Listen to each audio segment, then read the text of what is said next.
여러분 안녕하십니까? 오늘의 미국 위켄드 에디션 강혜신입니다. 미국은 지금 땡스기빙 데이 연휴입니다. 목요일부터 시작이 됐는데 금요일은 어제가 더 한가했고요. 오늘 토요일입니다. 이번 주에도 땡스기빙 데이 연휴가 있는데도 정말 보기 힘들었었던 그런 뉴스들이 많이 있었습니다. 예를 들면 대통령이 연방 대법원장과 공개적으로 서로 싸움이죠. 한다던가. 물론 이게 처음은 아닙니다. 미국의 뭐 오바마 대통령도 그랬고 닉슨도 그랬고 늘 이런 일이 있지만 그러나 이번은 케이스가 조금 달랐고 또 시작이 베테랑스 데이였는데 뭐 여러 가지 그 군인에 관한 일들도 있어요. 그런가 하면 미국 뭐 주식시장 이번 주에 크게 내려갔었고 이런저런 일들과 한국 관련까지 함께 일단 정리를 해드리겠습니다.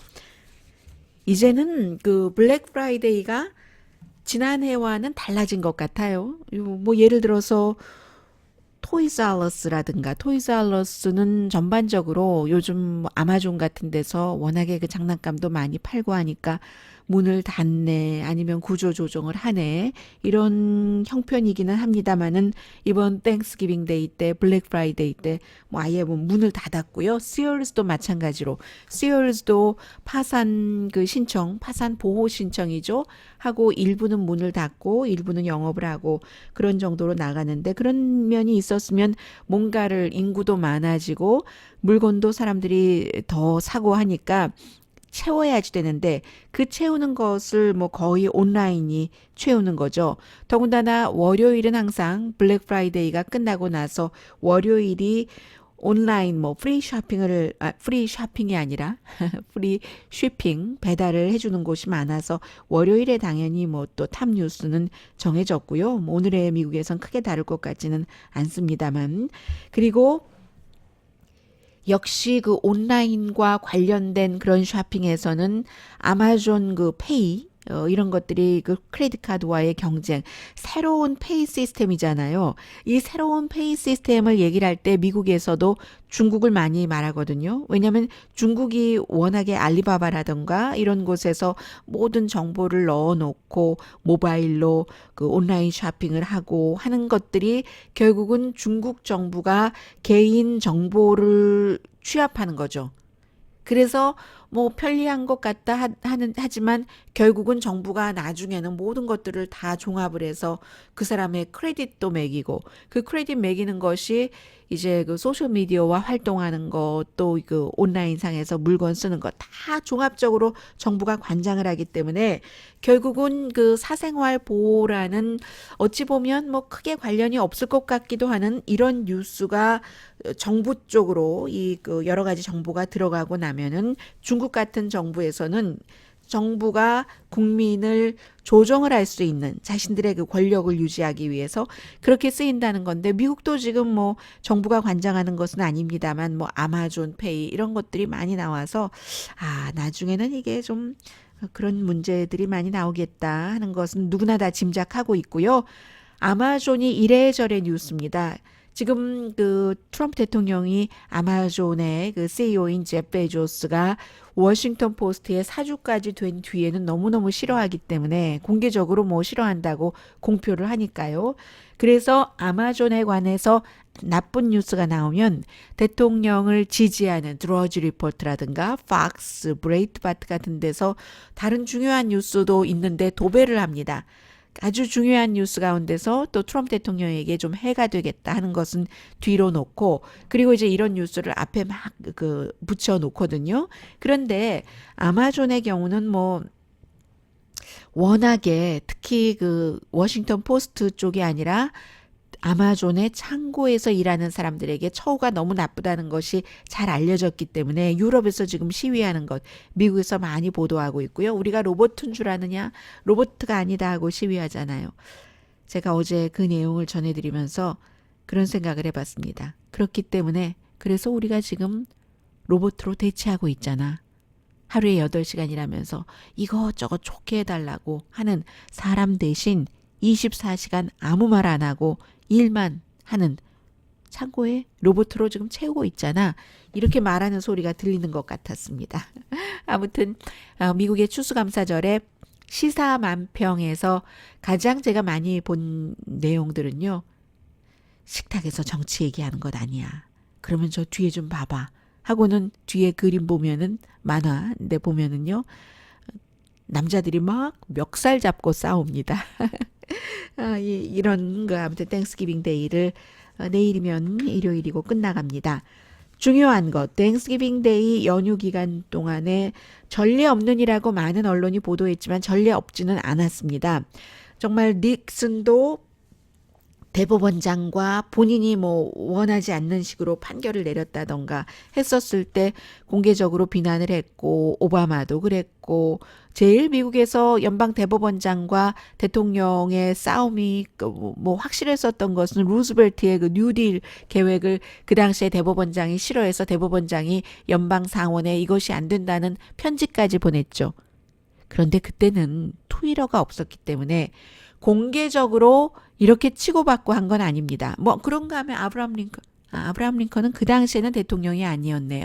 1950년대 말이었으니까 링컨이 일리노이에서 정치인을 하고 조금 쉬면서 여러 가지 운동을 할 때 그때 이제 아브라함 링컨이 그 당시에 그 대법원장이 흑인 노예에 대해서 흑인 노예는 이제 모든 인간은 평등하다 하는 미국이 창건할 때의 독립선언문에도 있고 하는 그런 것에 흑인은 제외된다. 흑인은 그런 대우를 받을 인간이 아니다.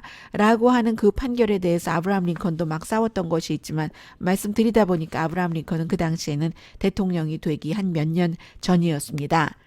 그런데 이렇게 뭐 많아요. 많은 대통령들이 연방 대법원장과 서로 그건 아니다 하는 것을 표시는 했지만 이렇게 직접적으로 바로 또 공격하고 몇 시간 만에 또 공격하고 하는 일이 없었는데 이번에는 이 케이스가 좀 다르죠.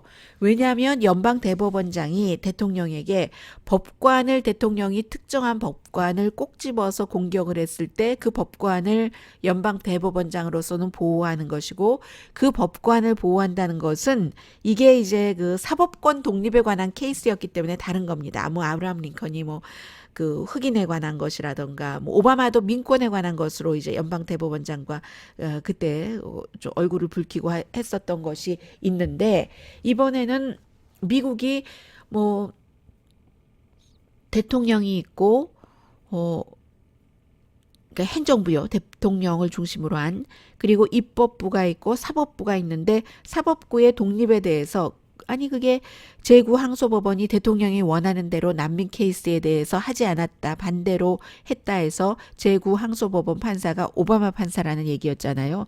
저는 가만히 나중에 생각해 보니까 그 말도 맞다고 생각이 됩니다. 또 오바마 판사도 있고 부시 판사도 있고 트럼프 판사도 있는 거죠.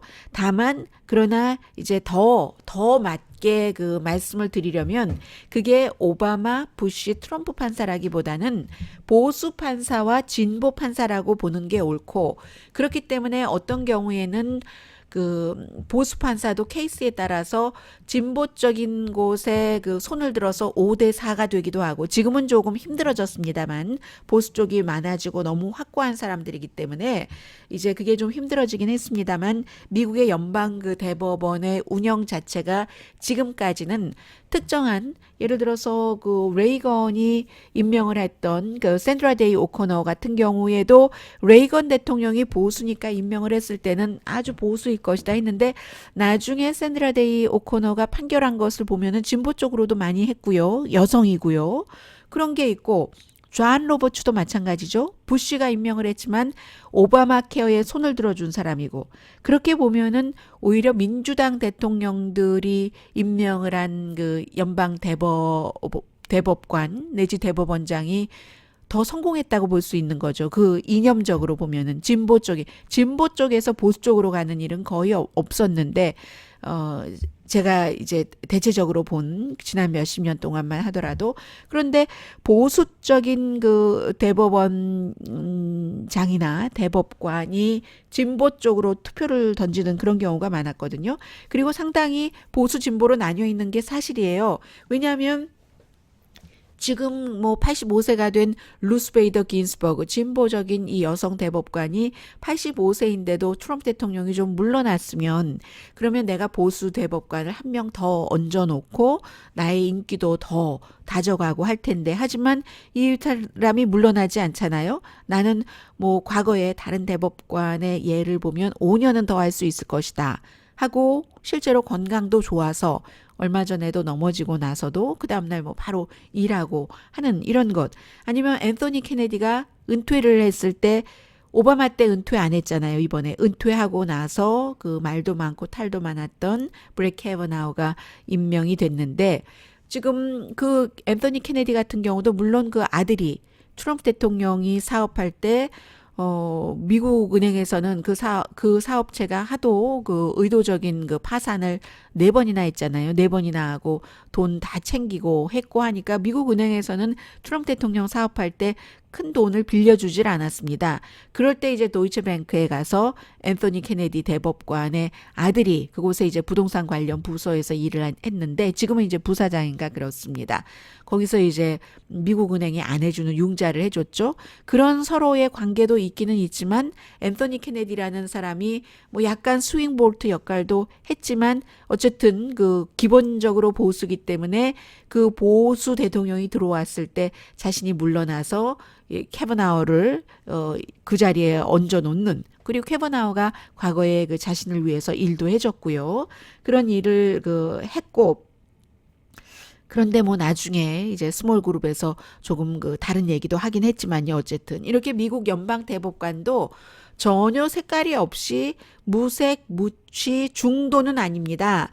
다만 드러내놓고 편가르기를 하는 식으로 이렇게 노골적으로 대통령이 제구항소법원 오바마 판사잖아 하니까 연방대법원장이 우리 판사들은 국민들의 평등권을 지키는데 최선을 다하는 훌륭한 그룹이지 뭐 그렇게 누구 편이 아니다라고 했고 그랬더니 또 트럼프 대통령은 그 이후에도 서너 번 더 그거 맞아요. 편 맞아요. 맞다고 뭐 이런 식으로 얘기를 하고 그 사이에서 미국 변호사협회는 트럼프 대통령을 비난을 했고요. 법원이 어떤 그 헌법에 명시된 그런 그 사법권을 지키는 것을 대통령이 지금 여러 가지로 방해를 하고 있다. 이제 이런 것이 그 미국 변호사협회의 공식적인 성명이었고요. 트럼프 대통령은 뭐 그 존 로버츠 대법원장뿐만이 아니라 그 본인에게 그 대통령 그 당시에 대통령 당선자였었던가요? 뭐 예를 들어서 본인 그 사업체요. 뭐 트럼프 대학교라든가 트럼프 대학은 이제 돈 받고 세미나 하던 중간에도 여러분들 뭐 2차에서 더 많이 주니까 2부에서 지금 1부만 등록하신 분들은 크레딧 카드로 빨리 2부까지 하세요. 하고 오세요. 막 이렇게 하고 뭐 취직도 안 되고 돈만 잔뜩 벌고 해서 결국은 사기 대학이다 하는 뭐 그런 판결 나오고 해서 결국은 트럼프 대통령이 돈을 굉장히 아껴 쓰는 사람이거든요.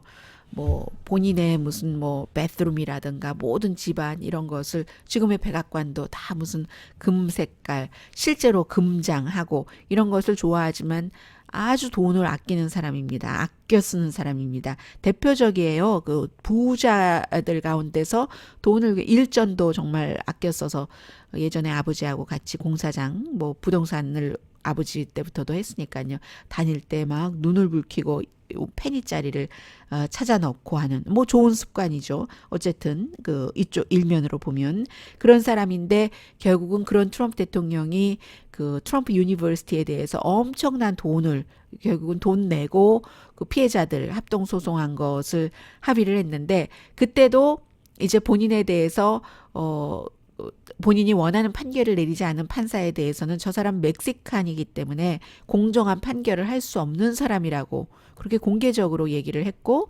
그래도 트럼프 대통령의 지지자들은 아주 좋아하셨고요. 그 당시에도 그런데 그 판사가 미국 인디아나주에서 태어난 미국인이거든요. 네, 아무튼 그랬습니다. 그래서 이제 이러한 참 이제까지 보지 못했던 그런 일들이 미국에서 지금 일어나고 있고요. 그리고 또 그 사우디아라비아에 대해서도 이 경우는 이미 한번 봤습니다.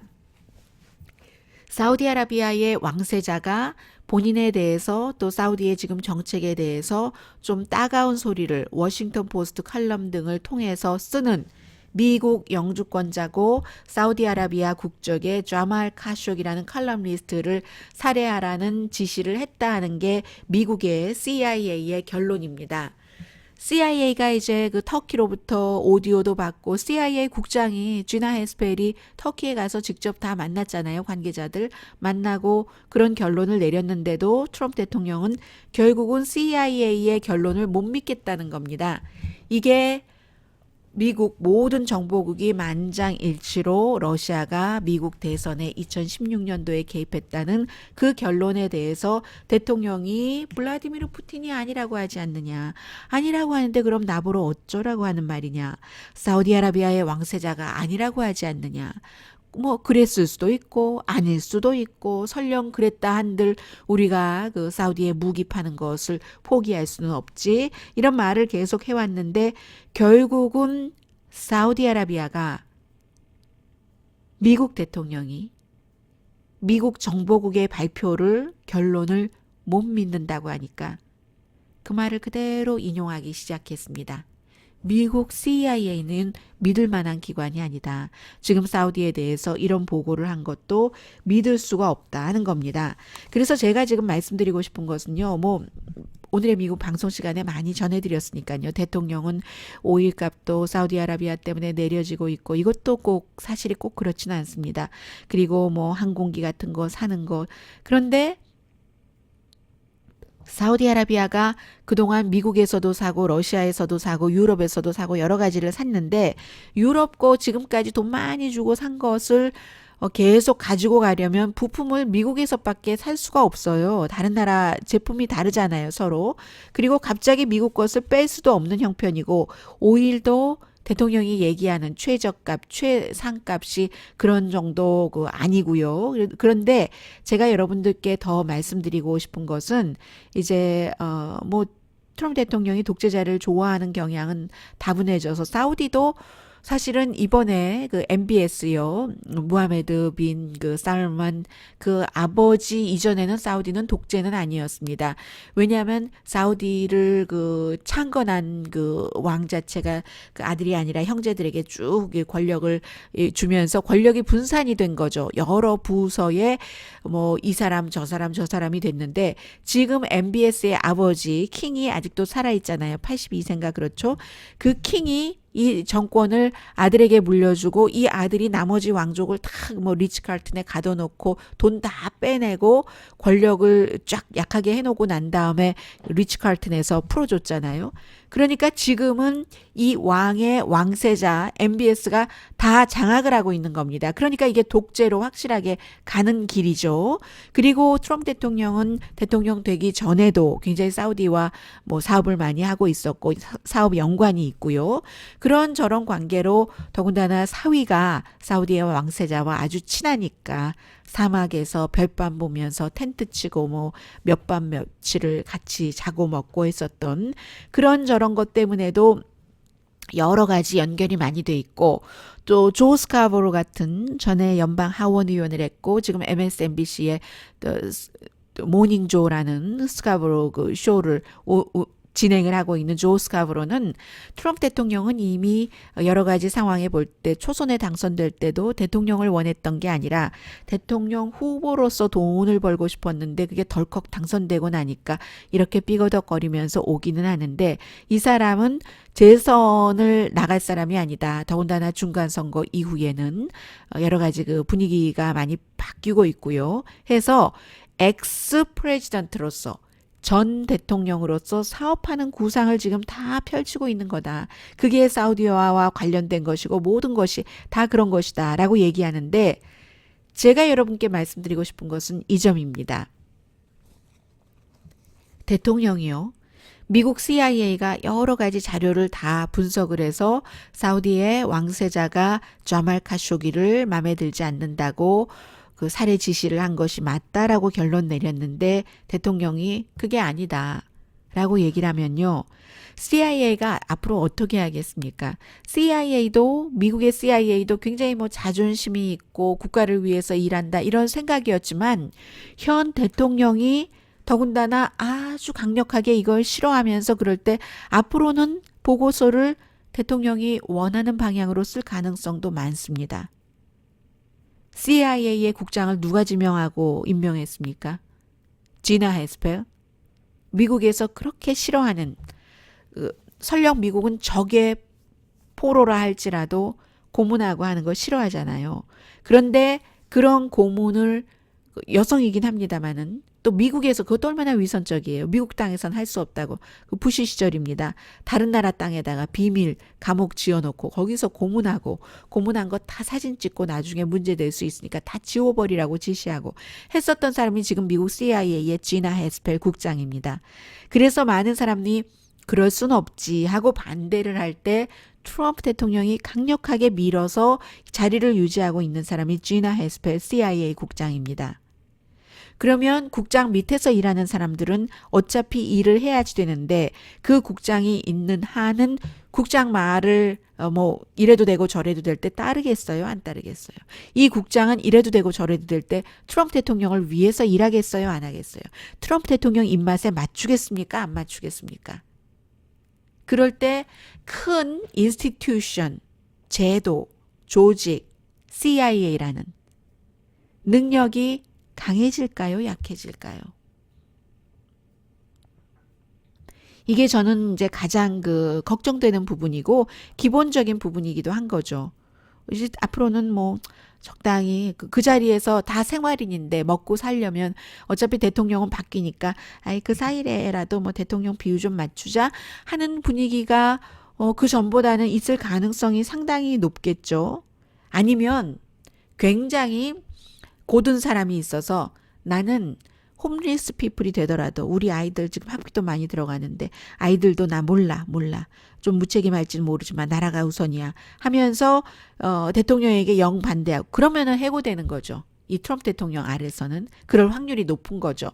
그것을 제가 굉장히 걱정이 되는 것이고 그리고 대통령이 말하는 그럼 무기를 어디다가 파느냐. 러시아나 중국이 좋아하지 않겠느냐. 하는데 무기에 대해서는 좀 전에 잠깐 말씀을 드렸고요. 그리고 미국이라는 나라가 무기만 파는 나라입니까? 그렇진 않잖아요. 무기 대신 미국의 가치, 미국의 민주주의 같은 것을 어떤 때는 손해보면서 팔면서 다른 나라에 그런 일을 미국 CIA, 국무부, 국방부 많은 부처에서 하는 겁니다.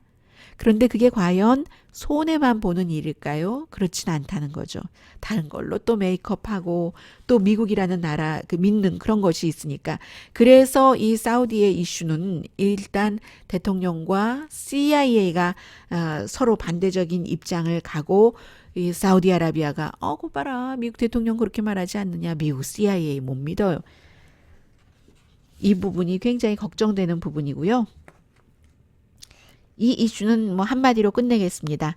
이방카가 아버지가 내내 캠페인할 때 힐러리 클린턴을 감옥에 가더라고 그 락업 하면서 이제 선거 캠페인을 했는데 몰랐다면서 백악관에서 수백 통의 이메일을 개인 이메일로 뭐 백악관 비즈니스를 봤다 하는 이런 것은 지금 이제 워낙에 큰 것은 아니고요. 숫자 자체가 뭐 힐러리 클린턴과는 비교도 되지 않고 하니까 들어가긴 들어갔지만 완전히 들어간 것은 아니고요. 기본적으로는 이게 몰랐다는 게 말이 안 되고 아버지는 우리 딸이 몰라서 그랬다 하는데 모른 것도 웃기는 거죠. 그럼 1년 내내 뉴스 안 봤습니까?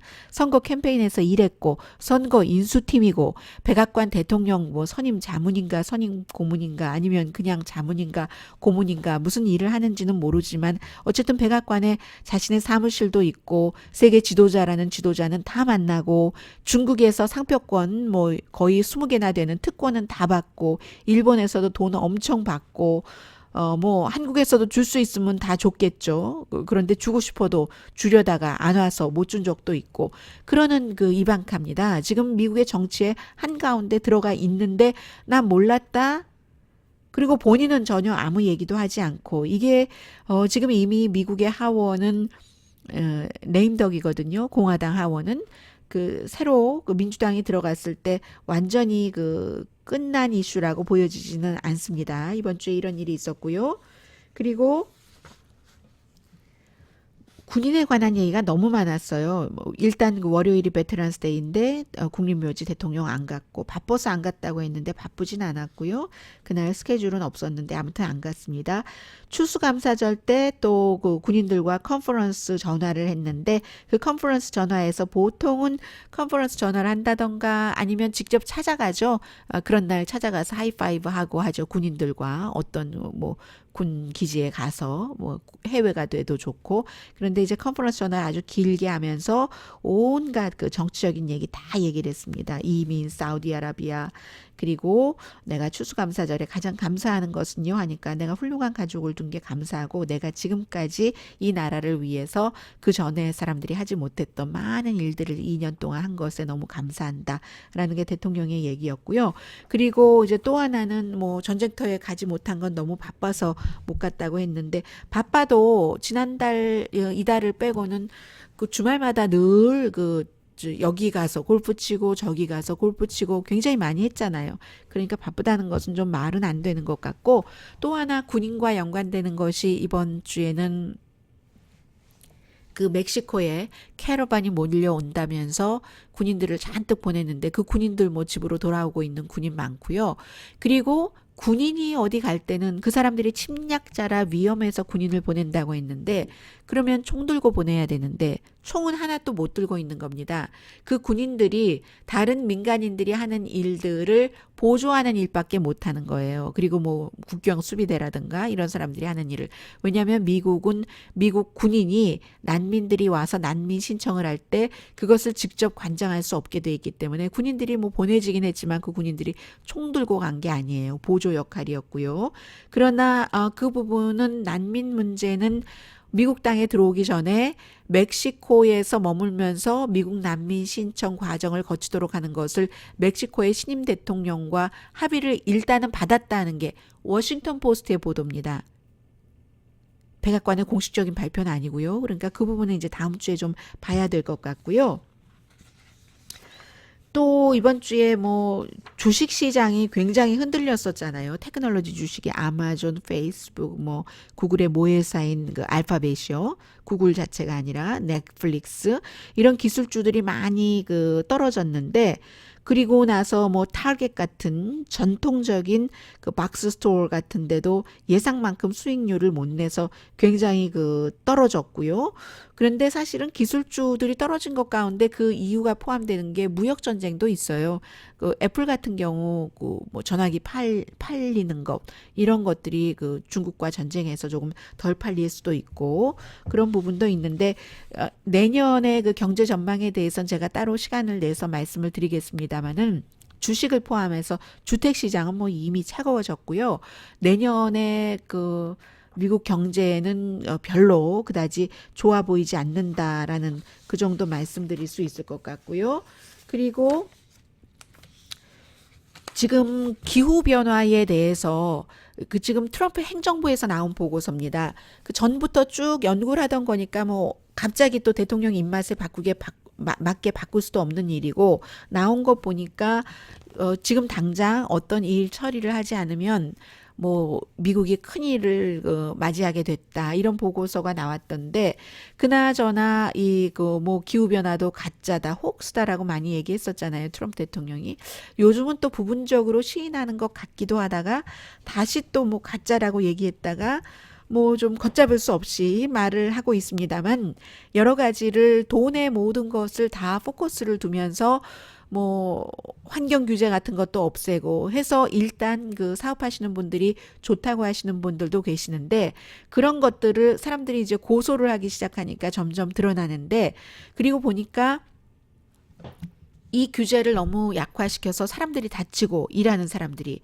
그리고 일반 사람들도 숨쉬기가 힘들고 해서 병원에 가야지 되고 뭐 병원에 가서 사망한 사람들도 생기고 또 학자금 등록금 인상 같은 것도 전 행정부에서는 이게 도대체 말이 안 된다 하고 규제하고 했는데 지금은 뭐 마구 올릴 수도 있고 하니까 학생들이 융자를 많이 받아야지 돼서 융자 그 빚이 아주 크게 그 늘어났고 무엇보다도 이 같은 점들을 시행할 때 장단점을 충분히 검토하고 청문회 거치고 해야지 되는데 그러한 과정이 없이 지금 하고 있어서 여러 가지 그 부작용이 나온다 하는 내용들 뭐 교육부, 환경청, 국토안보부 다 마찬가지입니다.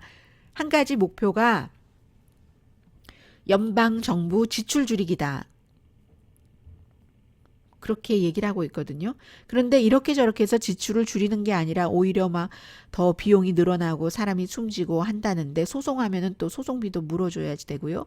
그런데 그렇게 줄이면 뭐합니까? 조금만 줄인다 할지라도 그 1조 5천억 달러나 되는 그 큰 그 금액을 부자와 기업에게 감면을 해줬기 때문에 세금이 줄어들어서 채울 수가 없어요. 그러니까 자꾸만 이런 데서 규제를 완화시키고 풀려고 하는데 그게 제대로 되지 않는다는 이런 말씀 드리고요.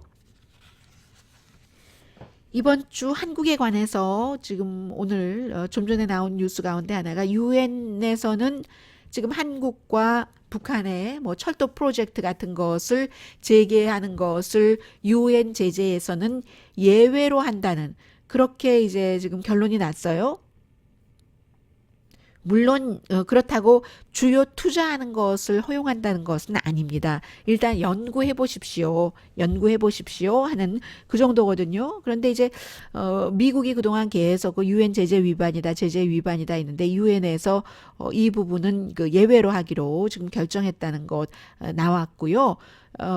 그래서 이제 우선 그 문재인 대통령에게는 굉장히 좋은 뉴스가 되겠네요. 이 부분도 이제 오늘이 토요일이고 미국은 더군다나 추수감사절 연휴이기 때문에 심층 보도는 안 나오는데 어쩌면 제가 뭐 내일 미국에서 보는 한국 시간에 조금 더 말씀드릴 수도 있고요. 김종양 그 인터폴 총재 코리안이 된 것은 한국인이 된 것은 2020년까지 임기죠. 굉장히 그 미국에서도 많이 얘기가 됐는데 그런데 한국의 승리라고 말하지 않습니다. 백악관의 승리라고 말합니다.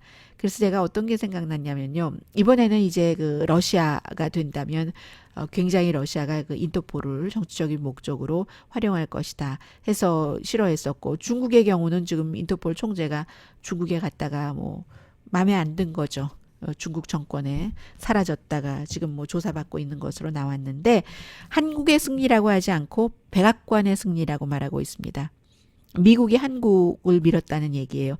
이 여기서 생각나는 게 전에 그 반기문 유엔 사무총장 아니라고 하지만 다분히 미국이 밀었던 게 있습니다. 그리고 뭐 끝에 그렇게 막 우아하고 대단한 일을 했다 하고 하는 그런 평가는 받지 못했어요. 반기문 유엔 사무총장이 나중에 물러날 때는요.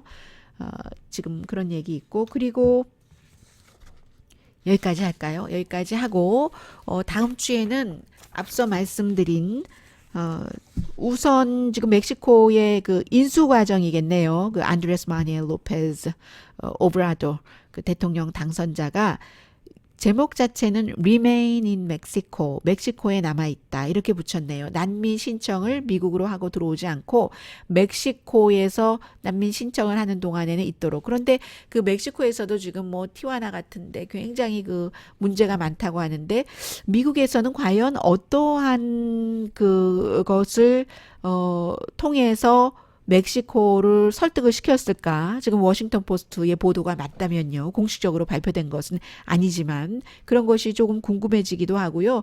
왜냐하면 멕시코에서도 물자도 모자란다고 하고 이건 아니라고 하고 뭐 일부 지역에서 우리 도시에 돈을 쓸 수가 없다. 연방 정부가 돈을 대야지 된다 하고 또 연방 정부는 아니라고 하고 하는데 그런데도 불구하고 미국으로 난민 신청을 하려는 사람을 멕시코 땅에 머물게 한다? 그냥 이게 할 수 있겠어요? 수천 명이 될 텐데 이건 아닐 것 같습니다. 그래서 조건이 무엇인지 굉장히 궁금해지고요. 당연히 조건이 있어야 되겠죠. 아니면은 그 멕시코의 대통령 당선자가 그야말로 그 종이바지를 입고 있는 셈이고 그리고 이 부분에 대해서는 트럼프 대통령이 계속 얘기하는 게 멕시코에 벽을 쌓아야지 되는데 그 벽 쌓기 이 말을 했습니다. 처음에는 민주당과 공화당이 그 서로 화합해서 일을 해야 된다. 그래서 추수감사절 기간이기 때문에 대통령이 그렇게 말을 했는가 보다 했더니 그 이슈가 멕시코에 벽을 쌓는 그 돈 기금되는 것에 대해서 미국의 민주당과 공화당이 힘을 합쳐서 그렇게 해야 된다는 얘기입니다. 그런데 가만히 생각해 보면요.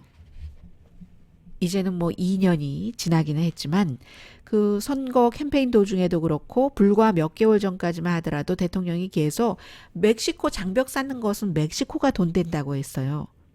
지금은 그런 말 안 하거든요. 전에는 그럼 일단 미국이 하고 멕시코에서 받겠다 했잖아요. 그래서 멕시코의 전현직 대통령이 그냥 코웃음 치고 했었는데 지금은 멕시코가 돈 낸다는 얘기는 전혀 안 합니다. 뭐 이렇게 저렇게 그 쓰러져가는 그 이슈들이 많아요. 그 트럼프 대통령 그 아래서요. 물론 일부 중국에 대해서는 중국과 무역 전쟁을 해서 미국이 피해를 보는 것도 있지만 미국이 득을 보는 것도 있다 하는 여기에 대한 분석은 좀 엇갈리는 것 같은데 이 멕시코라든가 여러 가지 이슈에 대해서 왜 미국 말에 그런 개발 도중에 완전히 없어져 버리는 완성 가능성이 없어서 물건이 나오지도 못하고 흐지부지 돼 버리는 그런 미국 단어가 있는데 그런 것들이 지금 트럼프 행정부에서 하는 일 가운데서 있는데 그 가운데 하나가 멕시코가 돈 된다, 벽 쌓는데 이 부분인 것 같아요. 다음 주에 이제 이런 것들 조금 자세히 나올 수 있을 것 같고 그리고 중요한 게 이제 화요일 날이네요. 제가 오늘의 미국 정규 방송 시간에 제대로 날짜를 말씀 못 드렸는데 20 며칠입니까? 아무튼 다음 주 화요일에 미시시피주에서 두 후보 가운데 누구도 50%를 받지 못해서 왜냐하면 다른 후보들도 있었으니까 2명 더 있었나 했거든요. 그래서 두 후보만 놓고 결선을 치르는데 연방 상원 의원이에요. 현재의 여성 공화당 신디 하이드 스미스 이 여성 상원 의원도 대단한 사람이에요. 왜냐하면 여자로서 미시시피에서 상원이 됐건 하원이 됐건 처음 선출된 사람이고 굉장히 인종차별적인 발언도 많이 하고 행동도 많이 하고 뭐 미시시피라는 주가 예전에 뭐 교수형 1800년대부터 1960년대까지도 미국에서 교수형 했거든요. 또 이제 린칭이라고 표현을 하기도 하지만 린칭에 뭐 교수형도 포함이 되는 거죠. 퍼블릭 행잉 진짜 목 달아서 숨지게 하는 그런 것이 있었는데 이런 흑백 분리에 대해서 백인 입장에서 많은 말을 했고 그런 행사에도 꾸준히 참여를 했고 더군다나 이번에는 본인이 나중에 농담이라고 했지만 어떤 목장주와 만나서 당신이 뭐 나를 공개 교수형에 초대를 한다면 내가 맨 앞줄에 서겠어. 뭐 이렇게 얘기를 했는데 그게 마침 또 상대 후보가 흑인인 거예요. 상대의 마이크 에스피 후보가 전에 하원 의원을 지내고 지금은 이제 그쪽 지역 농림부 장관을 하고 있는데 이 흑인 후보들과 백인 후보 사이에서 린칭이라는 단어라든가 행잉 이런 것을 쓰는 것이 미국에서는 대단히 금기거든요. 오죽하면 월마트와 또 보험회사 에트나 제약회사 파이저 같은 곳에서 이 샌디 하이드 스미스에 대한 지지, 돈 지원하는 것을 다 걷어내 버렸겠어요.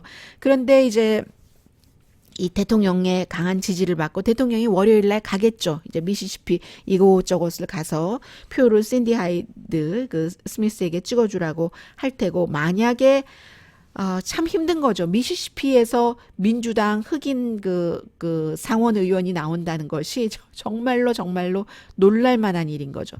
저는 미국에 살면서 정말 이상해요. 왜냐하면 노예제가 심했고 흑인에 관한 억압과 경멸 멸시 투표도 못하게 하고 너희들은 정말 뭐 동물을 왜 그렇게 말하는지 모르겠습니다만은 뭐만 또 못해 무슨 동물만 또 못해 밖에서 그냥 밖에서 먹어 어디 여기 와서 우리와 같이 밥을 먹고 같은 버스에 같이 우리 탈 수가 있어 그렇게 얘기를 하는데요. 백인들이 그런 곳에서 중요한 일을 하는 사람으로 꼭 백인을 뽑아요.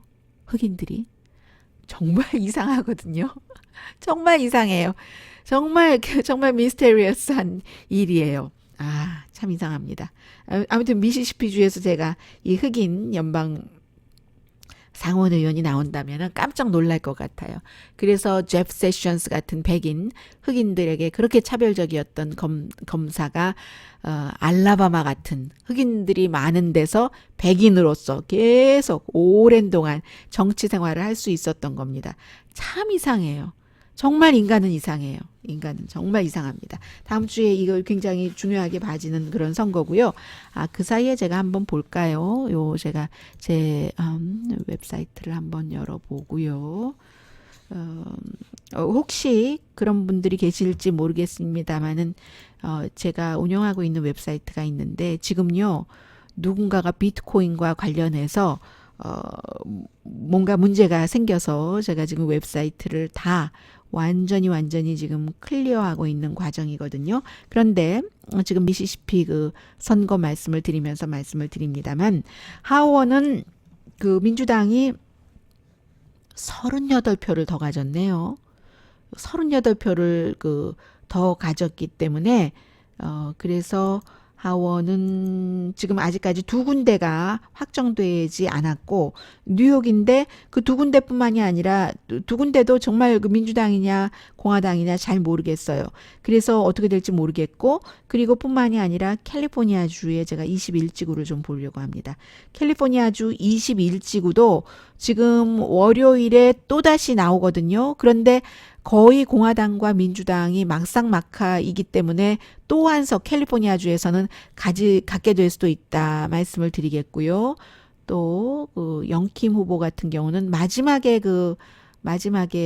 뭐죠? 마지막에 이제 마무리 기자회견 한인들과 마무리 기자회견 할 때도 또 무슨 부정선거 이런 얘기를 했었던 것 같은데 그건 굉장히 좀 발언이 아름답지도 않고 근거도 없이 한 발언이기 때문에 별로 플러스가 된다고 생각 안 됩니다. 왜냐하면 이런 경우에 항상 특히 이제 소수인종 같은 경우를 미국 매체에서도 많이 지켜보고 있는데요.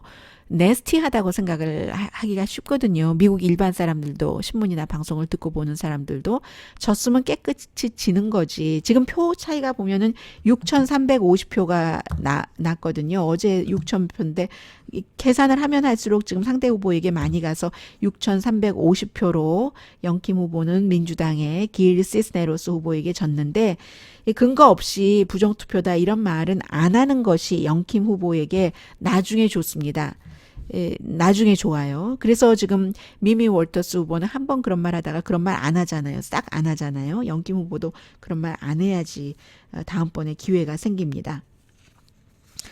한 번 이제 기자들이 저 사람 네스티해 하고 생각을 하면은 다른 사람보다 더 잣대를 까다롭게 들이대거든요. 그게 이제 김창준 전 연방 하원 의원이 나중에 결국은 더 이상 하원 의원을 할 수 없게 됐을 때도 그런 이유가 있었거든요. 그리고 지금 상원에서는 지금 미시시피가 남았고 민주당이 2석을 잃어버렸고 그래서 많이 이기진 않은 거예요. 그 정도입니다. 이 정도로 말씀드려서 지금 다음 주에 그 선거가 남아 있고 또 이것도 있네요. CNN의 짐 에코스타 최종적으로 백악관이 이제 출입증 뺏었는데 임시로 출입증 주라고 했고 그것이 어떻게 되는가 그런 일들이 남아 있고 그리고 나서는요. 다음 주 제가 이 오늘의 미국 위크엔드 에디션으로 여러분들을 만나뵐 때가 되면요.